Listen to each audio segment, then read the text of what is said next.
Hi, it's Russell Harris. I know it's kind of a different type of talk I want to give you. I was at a restaurant and somebody asked me, in heaven, if you have a conversation, how long will it be? A conversation. And it's kind of a curious question. Of course, they assume that they might be standing there talking to the same person for a year or 2 years. I don't know. My response was, the conversation will be as long as a piece of string. It's twice the distance from the middle to one end. So when you're half through the conversation is twice that long.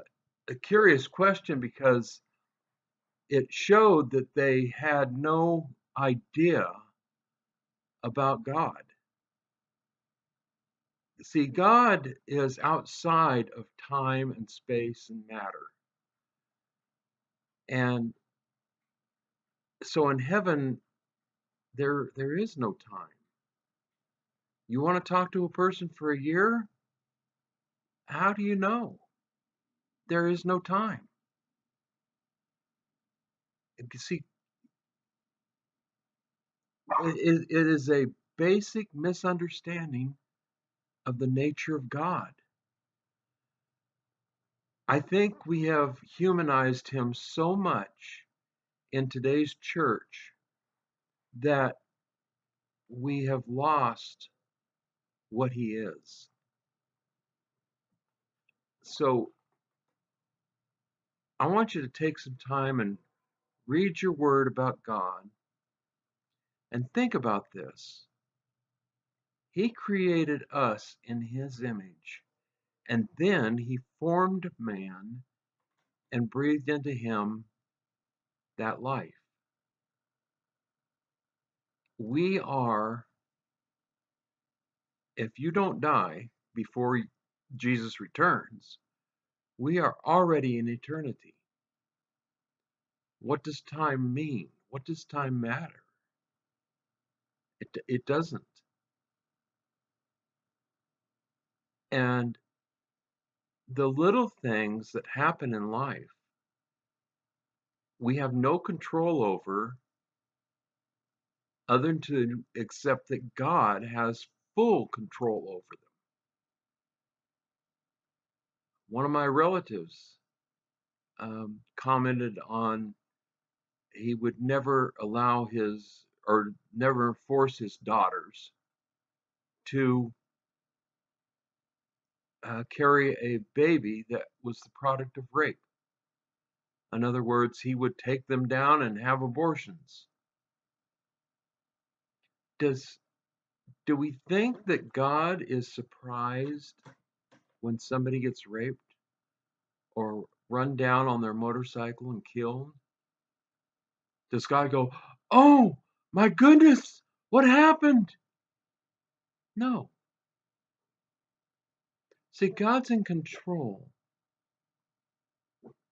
and he will work everything out for the good for those that love him. It's curious to me that more people don't understand the nature of God. I think about Jesus in the Garden of Gethsemane. For years I was taught that he was asking God to, please don't make me go to the cross. Take this cup from me.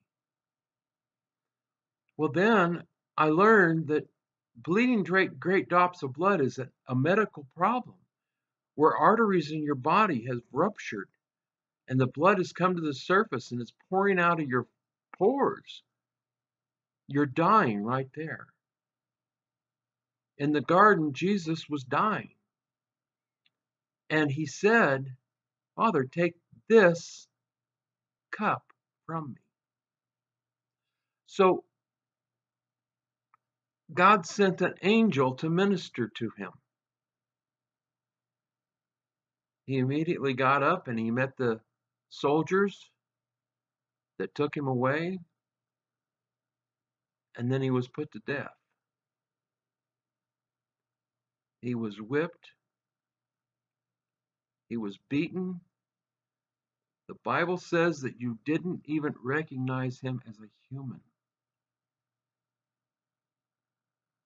He knew all that was coming. That's not the cup he wanted to have taken from him. He knew it wasn't his time in that garden to die. But he still asked the Father. So when you're facing something hard, ask the Father. Just, hey, I know you're in charge. I know that my life is yours. I'm in your hands. Whatever happens, I will always, always, always give you praise. You see, when you come to a realization that God is God, He's outside of time and space and matter, and He cares about us, it's easier to pray. It's easier to talk to Him. It's easier to stand before the throne and say, hey, you remembered Noah. I'm sure you remember me. So when you're praying tonight or tomorrow, think about God and think about what He is and who He is. Let me ask you a question. Is God a man? No. See, God is not a man. He's not a woman. He is God. Now, angels, including Satan, are created beings. Satan can't be everywhere talking to everyone. He's a created being. He has physicality. He has to be in one location at one time. He's not God. He can never win. And so that frees me up. See, the scripture says that when you sin, when we sin, I'm going to include myself, we are drawn away by our own lusts.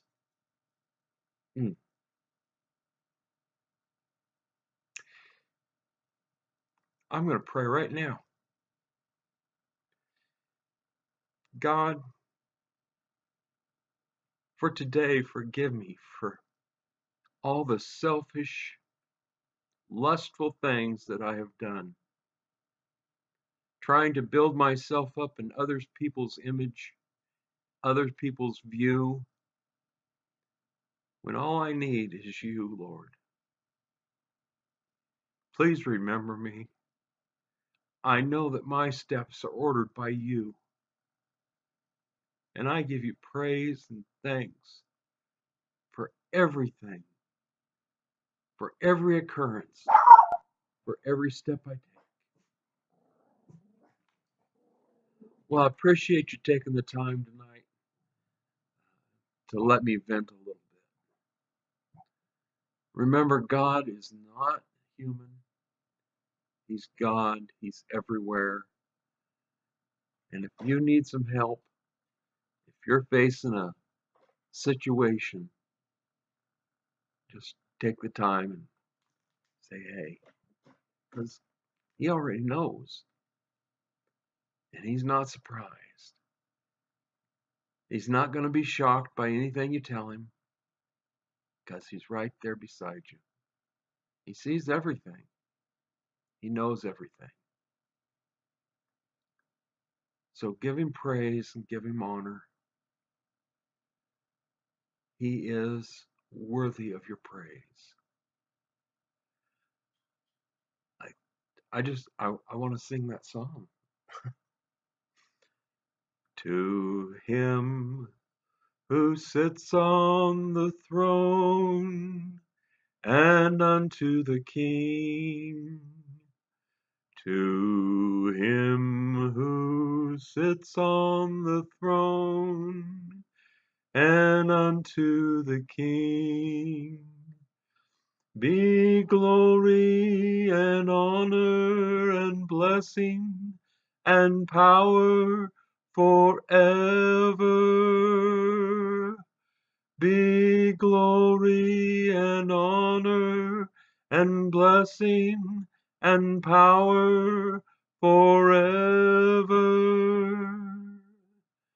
To him who sits on the throne, and unto the King, to him who sits on the throne, and unto the King, be blessings and honor and glory and power forever.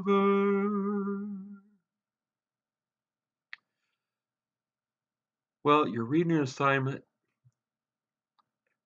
is 1 Timothy. Next time we sit down together, I'm going to read it to you. Read 1 Timothy. And go ahead, like my page, follow me, and tell your friends. Because really, we all need community. We are the church. We are the church, not a building. You know, if you talk to a gang member, please, if you talk to a gang member, he doesn't go to gang. No, he's part of the gang. They're family.